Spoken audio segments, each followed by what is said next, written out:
The following is a presentation of the material in my book, If Einstein Ran the Schools, Revitalizing U.S. Education.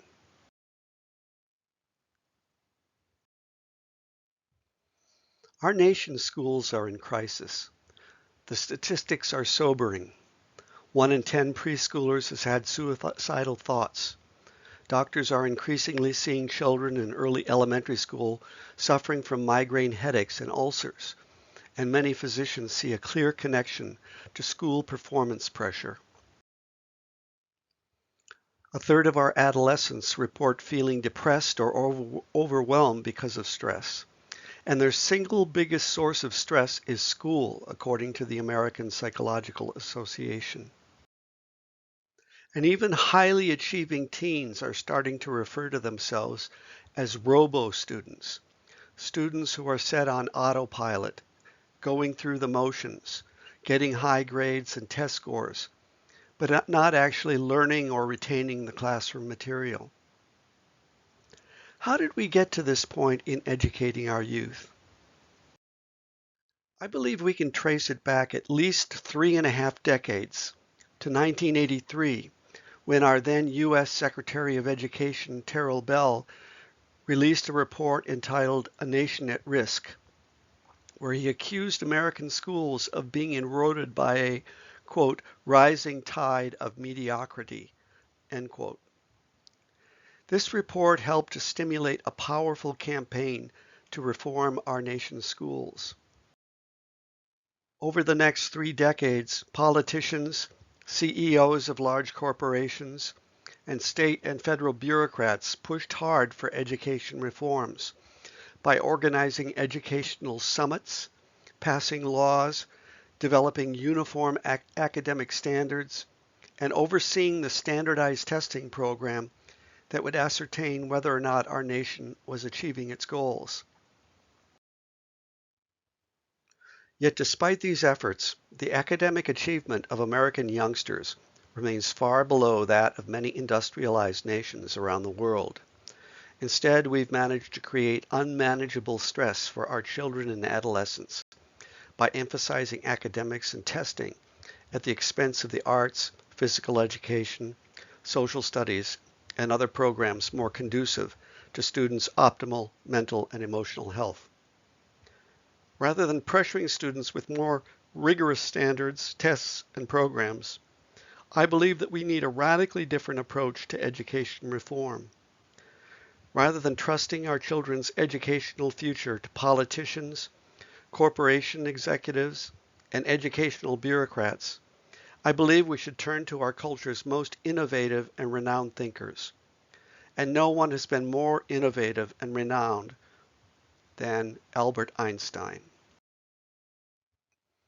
Albert Einstein literally changed our conception of the universe, and he also had a lot to say about education during his life.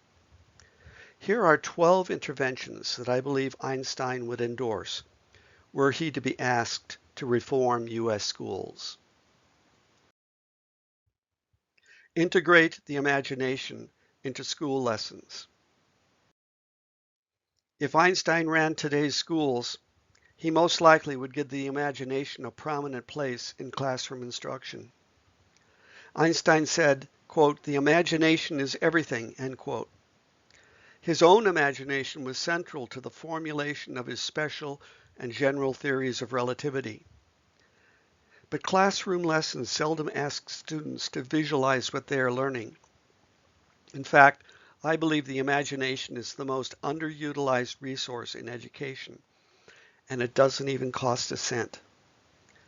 Kids should be closing their eyes and imagining scenes from stories they read, taking imaginary journeys through the circulatory system in science, visualizing world events in history class. Instead, kids are daydreaming about what's going to be for lunch, what they're going to do on the weekend, and who they're going to hang with after school. This is a tremendous waste of a potentially powerful learning resource. If teachers could only tap into this capacity, they might be amazed to see higher levels of engagement and achievement from their students. Number 2, Unleash every student's passion for learning. Einstein once claimed, quote, "I have no special talent. I am only passionately curious," end quote. Educators focus so much attention on the acquisition of new learning that they forget about how important it is to be excited about learning. The philosopher Alfred North Whitehead said that students need to experience a romance with learning in order to master new learning material. If a student doesn't feel motivated to learn, how can we expect them to excel?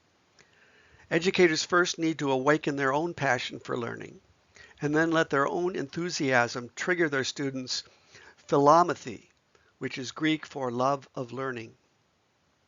Without this love, education becomes an endless and empty routine. Love of learning is contagious. Those who don't have it catch it from those who do. But there needs to be a first spark, and the teacher is the one who can light it by starting each lesson with something new and exciting to share. Number 3, emphasize creativity and learning outside the box. If Einstein ran our schools, he would most assuredly put a big emphasis on the development of creativity. He wrote, quote, "It is the supreme art of the teacher to awaken joy in creative expression and knowledge," end quote. The emphasis in today's schools is on getting the right answer and engaging in logical and articulate thinking.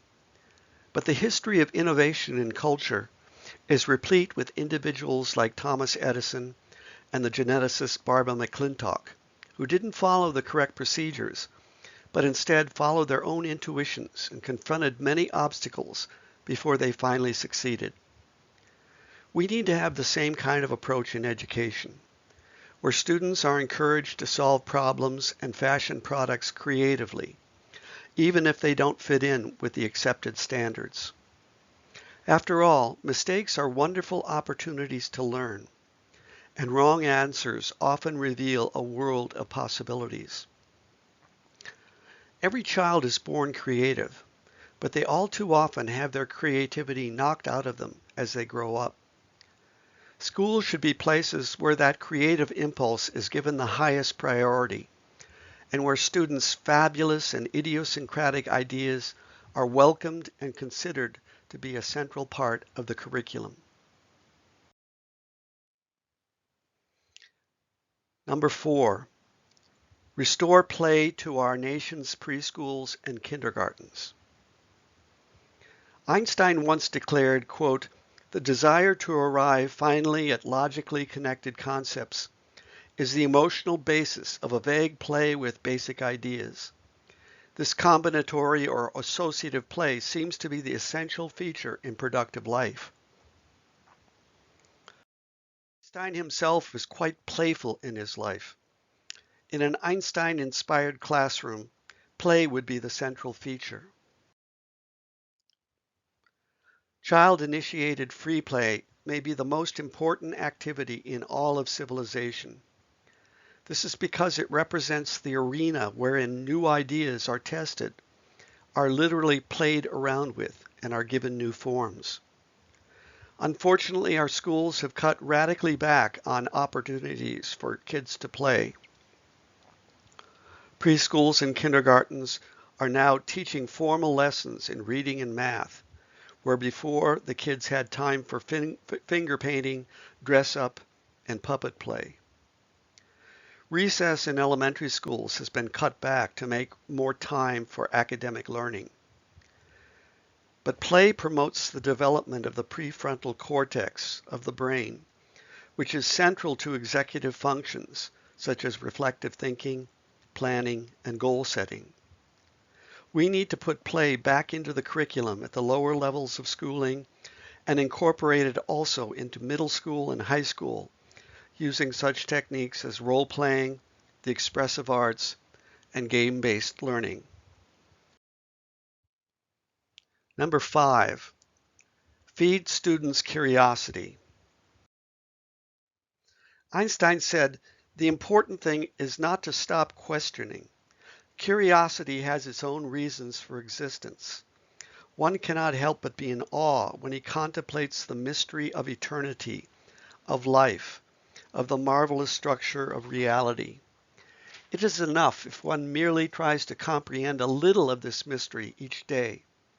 Never lose a holy curiosity." End quote. Curiosity is critical to human survival. Without it, individuals would remain indifferent to changes in the outer environment, resulting in a failure to adapt and thus a failure to evolve. Because of this, children are born naturally curious. But in school, most students stop being curious and instead learn to pay unquestioning attention to teachers' lessons and engage in learning activities that have fixed outcomes, allowing for little opportunity to be inquisitive. Education pioneer Neil Postman put it this way, quote, "All children enter school as question marks and leave as periods," end quote. In a reformed educational system, questions become more important than answers. The curriculum should be driven by student inquiry, and teachers should be encouraging their students to be curious about everything around them. Number 6, reawaken our children's sense of wonder. If Einstein ran our schools, he most definitely would put a high priority on inspiring wonder in students. He wrote, quote, "The most beautiful emotion we can experience is the mysterious. It is the fundamental emotion that stands at the cradle of all true art and science. He to whom this emotion is a stranger, who can no longer wonder and stand wrapped in awe, is as good as dead, a snuffed out candle." End quote. In today's school system, the amazing world around us is reduced to, quote, "content," end quote, that needs to be learned and assessed with standardized testing. But then what happens to the wonder one feels when looking up at the stars, or seeing a flower bloom, or watching a puppy get its first legs? This experience of awe and wonder is now being studied by scientists, and indications are that it promotes both mental and physical health, and yet it finds almost no expression in our schools. Teachers should present material to students in such a way as to evoke a sense of wonder, and this is possible in all subjects of the curriculum. For example, the wonder of galaxies being formed in science class, the properties of imaginary numbers and infinity in math class, the poetic ability of a Shakespeare in literature class, and the rise and fall of empires in history class. Even new technologies such as virtual reality promise to place students in awe-inspiring encounters with amazing phenomena around the world. Environmentalist Rachel Carson once wrote, quote, "If a child is to keep alive his inborn sense of wonder, he needs the companionship of at least one adult who can share it, rediscovering with him the joy, excitement, and mystery of the world we live in." End quote. Teachers have a wonderful opportunity to fill this role. Number 7, cultivate the individuality of each student. If Einstein ran the schools, he would almost certainly not embrace the standardized testing and curriculum that forms such a large part of our education system. He said, quote, "The development of general ability for independent thinking and judgment should always be placed foremost, not the acquisition of special knowledge. Each child is an unrepeatable miracle. Even identical twins do not share the same genes. Yet school all too often takes away that precious sense of individuality, or keeps it from developing in the first place, with its emphasis on uniform standards and procedures. Increasingly now, student work is being reduced to data processed by computer algorithms that are stored and sometimes sold to corporate interests who hope to profit by it. What we're teaching today is obedience, conformity, following orders, end quote, says education historian Diane Ravitch. So-called, quote, personalized, end quote, learning turns out to be nothing but computer programs that take student data and use it to determine the level of content to deliver to students sitting at their computer stations. In a reformed school system, the nurturing of student voice, for example, the expression of their own unique feelings, opinions, and ideas, would become a priority, and students would be encouraged to tackle projects that deeply reflect their own interests and proclivities. Number 8, emphasize the strengths of kids with special needs. If Einstein were a student in the current U.S. school system, he most probably would be diagnosed with attention deficit disorder or perhaps even higher functioning autism. Einstein's own son wrote that he, quote, he was considered backward by his teachers. He told me that his teachers reported to his father that he was mentally slow, unsociable, and adrift forever in his foolish dreams, end quote. Our nation's special education system is in dire need of change.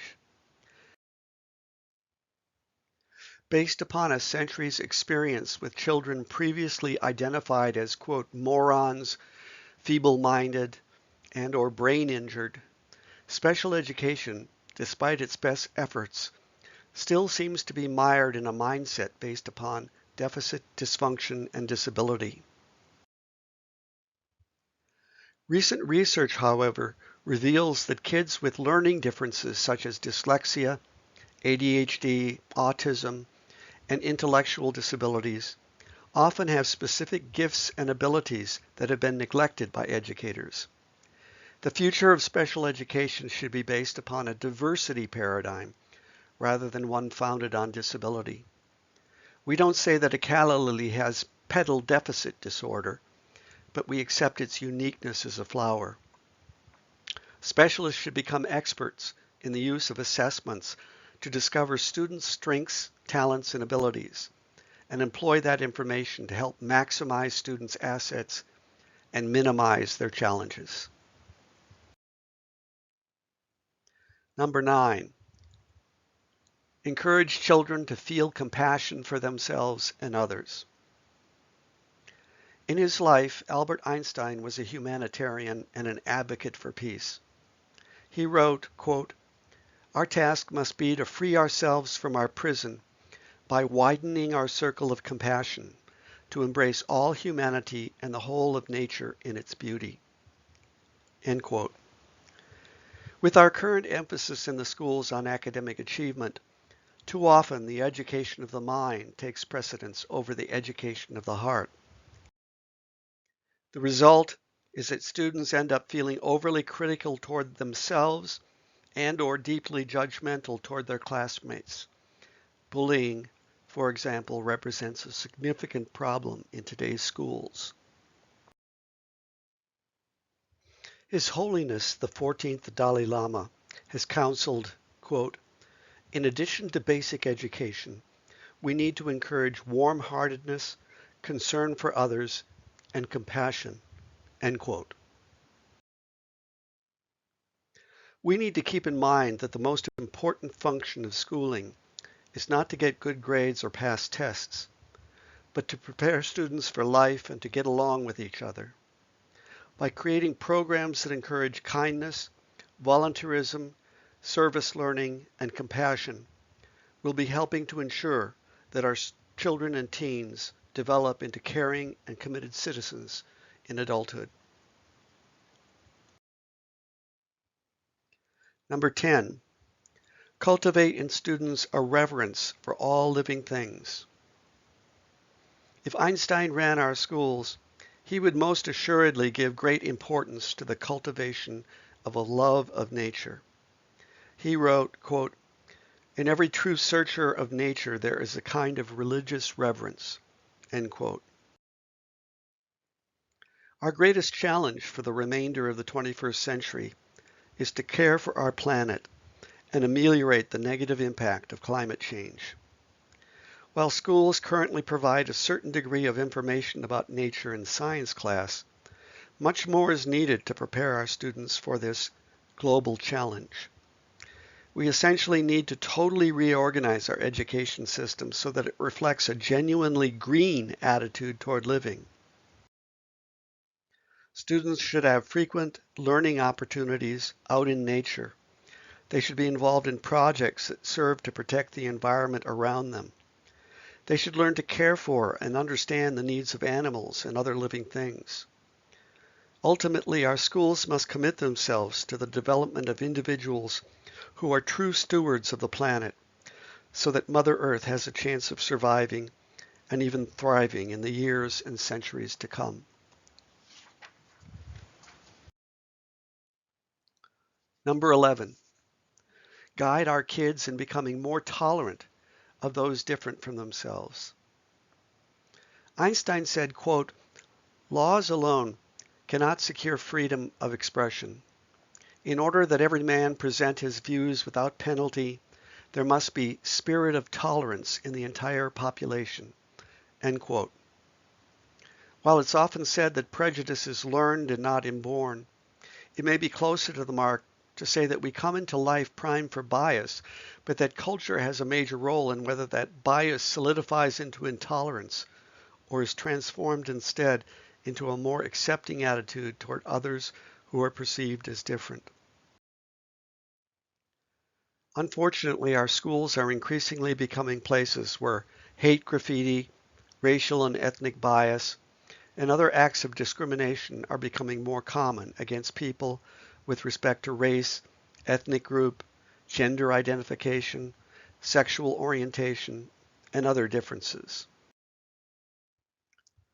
Instead of putting so much emphasis on academic achievement, as it has been doing, our schools should aim to become places where students can have important conversations about human differences, learn to celebrate diversity in all its forms, and develop tolerance and sympathy for those who are targets of prejudice. Number 12, sensitize students to the value of beauty in the world. If Einstein ran our schools, he would very probably emphasize a cultivation of appreciation for beauty.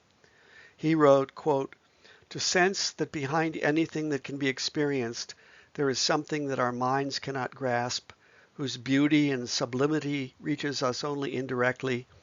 This is religiousness.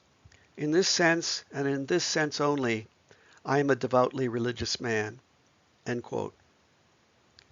We live in a society of utilitarian values, where even the word beauty calls to mind beauty creams, beauty pageants, and beauty salons, rather than the aesthetic appreciation of nature and genuine expressions of artistic sensibility. Schools seem to reflect this practicality by giving scant attention to the aesthetics of school buildings, classrooms, course offerings, and lesson plans. Increasingly, art programs have been scaled back to make more room for reading, math, and science. We need to counteract these tendencies by educating our students about what deeper beauty means, how it can be recognized, and how to express it personally in one's life. Greater emphasis should be placed on viewing nature with an aesthetic eye, visiting art museums and galleries to develop an appreciation for artistic beauty, and supporting art programs in the schools that increase students' ability to discriminate between what is beautiful, what is ugly, and what is merely bland. Some might suggest that Einstein's pronouncements and these 12 steps towards revitalizing our schools are far too idealistic to stand any chance of being implemented. However, many schools across the country and around the world are already doing these things, demonstrating that they can be and are anchored in reality. What's needed is the will to make these changes, the courage to stand up for what is right in educating our youth, and the ingenuity in finding ways to make significant transformations in our schools, despite the obstacles and roadblocks that stand in the way. We owe it to our children and teens to give them the very best that education has to offer, so that they can realize their full potential and ultimately transform the world around them. I think that Einstein would agree. For more about what Einstein would do to transform our schools and the 12 ways to revitalize U.S. education, read my book, If Einstein Ran the Schools, Revitalizing U.S. Education. You can contact me by emailing me at thomas@institute4learning.com. You can visit my website, www.institute4learning.com.